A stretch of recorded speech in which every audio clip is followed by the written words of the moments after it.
Patricia Fuertes, soy cantante, soy coach vocal, entrenadora y rehabilitadora vocal.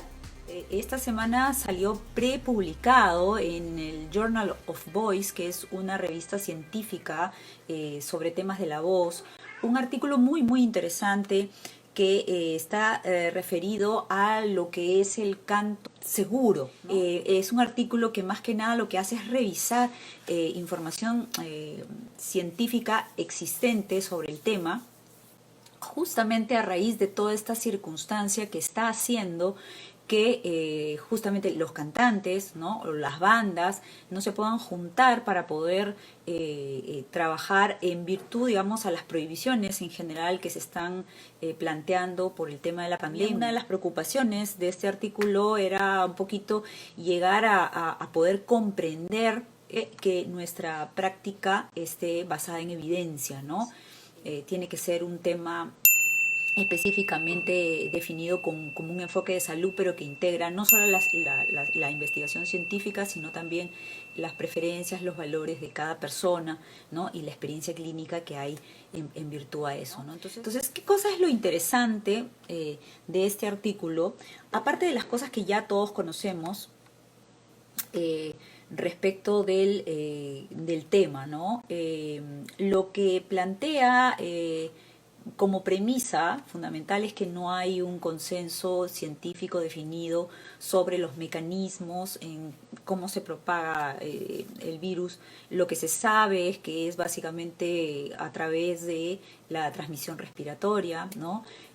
Pero que también existen otros factores en riesgo que tienen que ver con potencial infeccioso del virus, con carga viral, con espacios de ventilación, con susceptibilidad individual, etcétera. Hay una serie de factores que también son importantes en considerar.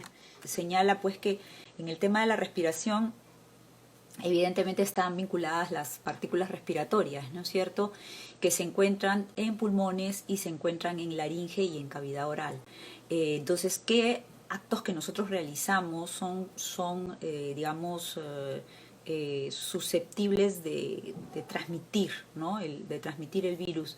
Bueno, básicamente lo que es fonación, que es proceso de canto o de habla, ¿no?, estornudos y tos, ¿no?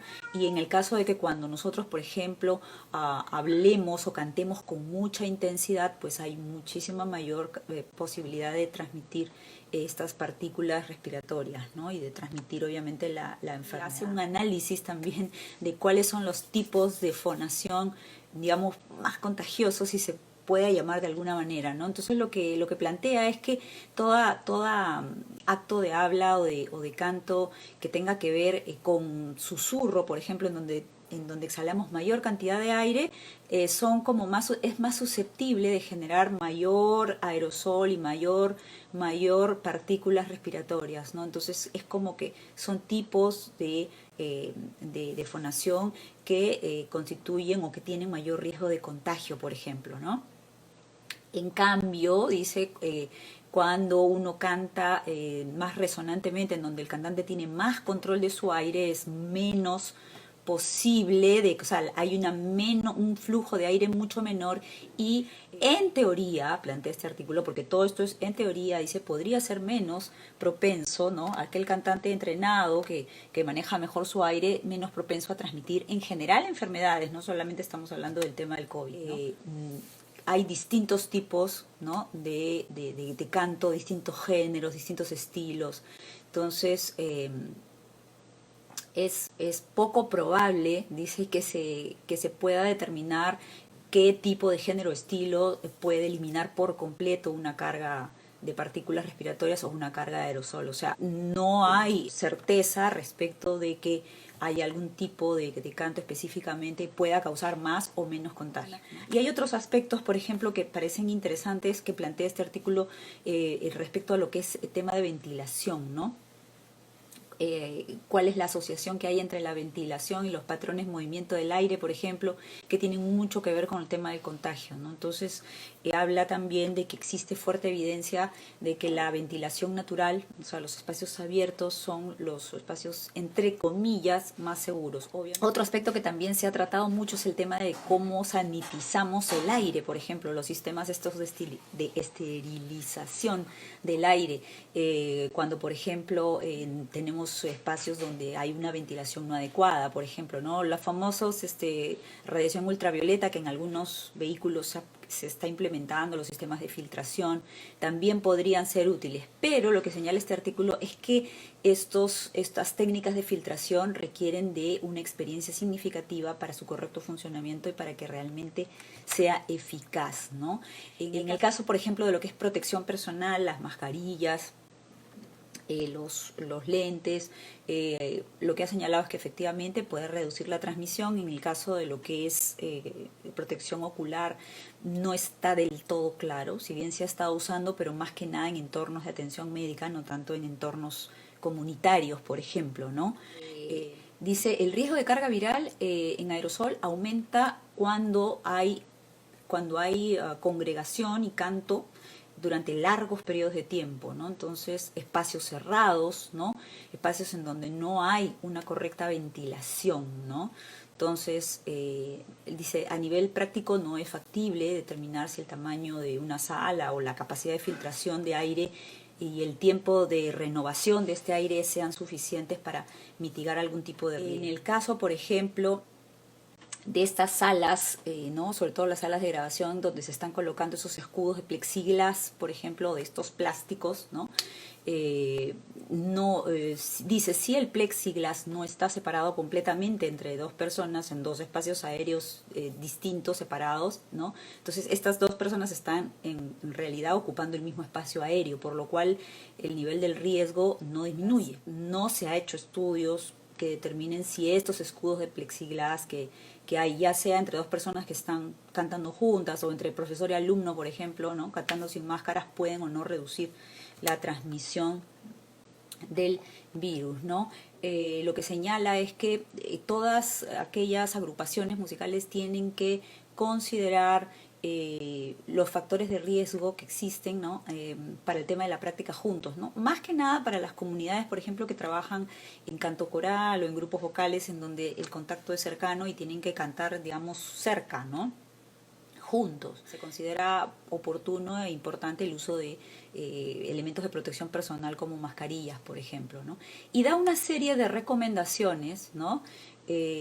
Interesantes que me parece importante que se las comente rápidamente. Dice, ensaye afuera cuando sea posible, ¿no?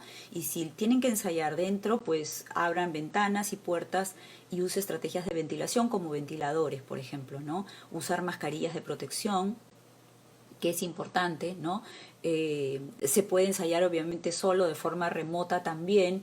Dice, ensaye en turnos o secciones más pequeñas, si es posible, idealmente en ubicaciones separadas, ¿no? Considere tener representantes de cada parte de voz, si es necesario, cambio de repertorio. En el caso, por ejemplo, de los grupos corales, acortar tiempos de ensayo, por ejemplo, en el caso de grupos corales, ¿no? No existe una duración del tiempo absolutamente segura, ¿no? Para el ensayo, pero dice, tenemos que hacer lo posible para limitar los tiempos, ¿no? Los tiempos de ensayo en el caso de cuando tengamos que trabajar juntos, ¿no? Limpiar elementos que hayan sido colocados o usados por otros antes, ¿no? Antes y después. Obviamente sistemas de detección de síntomas de integrantes, por ejemplo, de la banda o del grupo, etcétera, ¿no? Evitar contacto directo, ¿no? Lavado de manos, que ya lo sabemos, ¿no? Evitar tocarse la cara y evitar hacer ejercicios de tocado de cara mientras estamos ensayando, digamos, en el tema de grupo, ¿no? Entonces, son algunas de las recomendaciones que señala este artículo. Lo que queda claro aquí es, después de haberlo leído con bastante detenimiento, es que es una decisión personal de cada grupo, de cada cantante o cada comunidad de voz, digamos, por ejemplo, una comunidad coral, ¿no? De decidir si es que quiere de todas maneras continuar o no con la práctica, porque valgan verdad, ese es un tema de digamos, de evaluación de riesgo-beneficio, ¿no?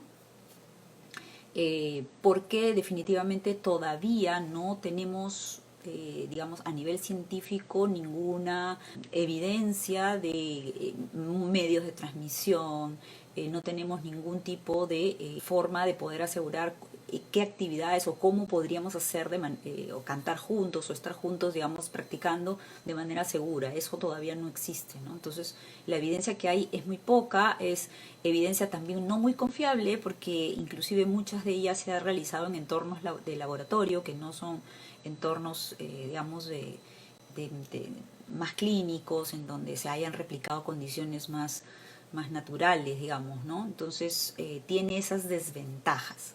Así que a tenerlo en cuenta, y creo yo que es decisión de cada uno, pues ver ahora que se están ya reiniciando, digamos, ciertas actividades, y veo por ahí también que algunos conciertos online, pero se están juntando ya bandas para, digamos, transmitir estos conciertos, ¿no? Entonces tener en cuenta estos detalles es importante para nosotros que trabajamos con el tema de la voz. Así que les voy a dejar, como digo, abajo el link para que puedan acceder al artículo. La verdad está muy bueno, pueden revisarlo, es de libre acceso. Tomen cada uno sus previsiones, no existen medidas seguras todavía, 100% seguras para cantar en grupo, no existen, ustedes son los que deben decidir. Riesgo-beneficio, cuídense, protéjanse, recuerden que nosotros somos una comunidad que tiene que cuidar muchísimo, muchísimo el instrumento.